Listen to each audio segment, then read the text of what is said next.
परेशानी हीरे का हार पहनने में, सोने का हार पहनने में नहीं है। परेशानी कब है? जब कोई सोने का हार पहन ले।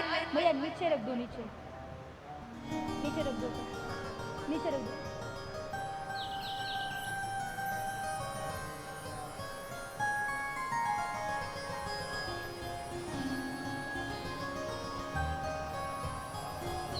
परेशानी कब है?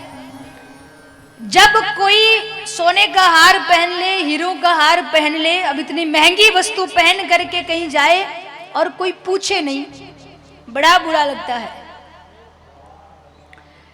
कोई सोने का हार पहन करके कथा में आ जाए, हीरो का हार पहन करके आ जाए और 4 घंटे कथा में बैठे रहे और आस पड़ोस में बैठने वाली माताएं एक भी बार ये नहीं पूछे कहाँ से लिया, कितने तौले का बनवाया, ये हीरा बड़ा अच्छा लग रहा है, तब तक मन को सुकून कहाँ है।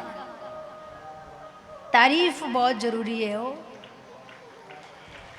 कई बार आपने देखा होगा, मैयाएं कोई नवी चीज पहन ले, गले में हार, चैन, माला, अगर कोई तारीफ कर दे तो अच्छी बात है, और नहीं तारीफ करे, कोई नहीं ध्यान दे, वो भले एकदम ठीक ठाक है गले में, फिर भी माताएं बार बार उसको ठीक करती है। अब तो नजर जाए सामने वाले की। मैंने एक और दिन कहा था, महाराज तारीफ करते रहिए। एक बार एक दुखी व्यक्ति गुरुजी के पास गया, बोले महाराज हम दोनों पति पत्नी की बनती नहीं है, बहुत लड़ाई होती है। गुरुजी ने कहा कि बेटा तूने कभी अपनी पत्नी की तारीफ करी? तो बोले गुरुजी उसकी शक्ल भी तो तारीफ जैसी होनी चाहिए। तो गुरुजी ने कहा कि चल कोई बात नहीं, देखने में सुंदर नहीं है तो उसके हाथ के बने भोजन की तारीफ कर दिया कर। बोले गुरुजी कभी ढंग का बनाए तो तारीफ करूं, आज तक कभी अच्छा बनाया ही नहीं। गुरुजी ने कहा कि मेरी बात मान, आज से झूठी झूठी तारीफ करना शुरू कर दे, घर के लड़ाई झगड़े कम हो जाएंगे। तो गया बेचारा घर। अब गुरुजी ने कहा है प्रशंसा करनी है, जाकर के बैठ गया। अरे ओ भाग्यवान, आज भोजन नहीं बना क्या? तो पत्नी रसोई घर से भोजन के पात्र लेकर के आई। अब जैसे ही भोजन परोसा, गुरुजी ने कहा था तारीफ करनी है, तो बेचारा शुरू हो गया, अरे वाह क्या खुशबू आ रही है, कितनी बढ़िया सब्जी बनाई है। जैसे ही रोटी परोसी, अरे वाह भाग्यवान, कितनी बढ़िया पतली पतली गोल गोल रोटियां बनाई है, कितनी बढ़िया स्वादिष्ट मिठाई बनाई है, तू तो साक्षात अन्नपूर्णा है। जैसे तारीफ करने लगा, पत्नी गुस्से से उसकी तरफ देखे। पति कहे मैं तो तारीफ कर रहा हूं, इतने गुस्से में क्यों देख रही हो? पत्नी कहे कि शादी को 20 साल हो गए, 20 साल से अपने हाथ से बना बना के खिला रही हूं, कभी एक शब्द तारीफ का नहीं निकला, और आज मैंने खाना बाहर से क्या मंगा लिया, तारीफ के पुल पे पुल बांधे जा रहे हो। तारीफ करिए सोच समझ करके। संत कहते अगर हमारी प्रशंसा से किसी के चेहरे पर मुस्कुराहट आती हो तो कर दीजिए,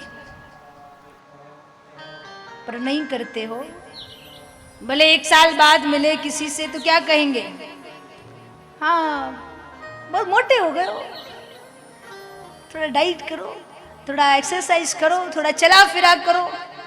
वो मोटा हो गया, उसे नहीं पता कि मैं मोटा हो गया हूं, तुम बताओगे उसके घर में आईना नहीं है।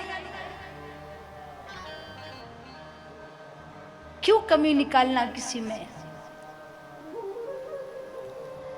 ये दुनिया कहीं नहीं जीने देती। अगर कोई बहुत दुबला पतला व्यक्ति हो तो कहे कुछ खाया पिया करो भाई, और थोड़ा सा बढ़िया बेचारी की हेल्थ हो जाए, अरे भाई थोड़ा खाना पीना कम करो, शरीर का ध्यान रखो।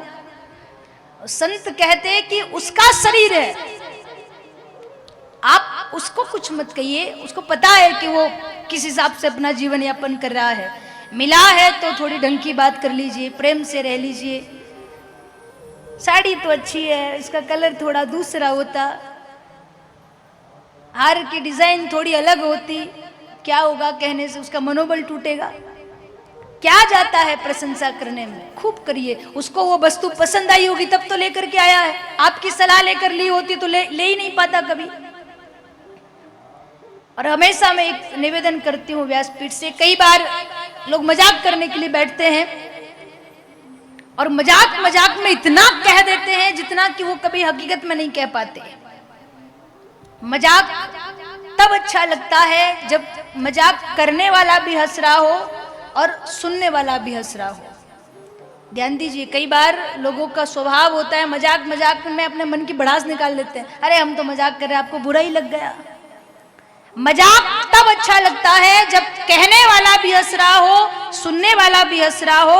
अगर कहने वाला बस हंस रहा हो और सुनने वाला खामोश होकर के सुन रहा हो, उसे मजाक नहीं कहा जाता माई बाप, उसे प्रताड़ित करना कहा जाता है। कभी किसी से ऐसा मजाक मत करिए कि वो दुखी हो जाए।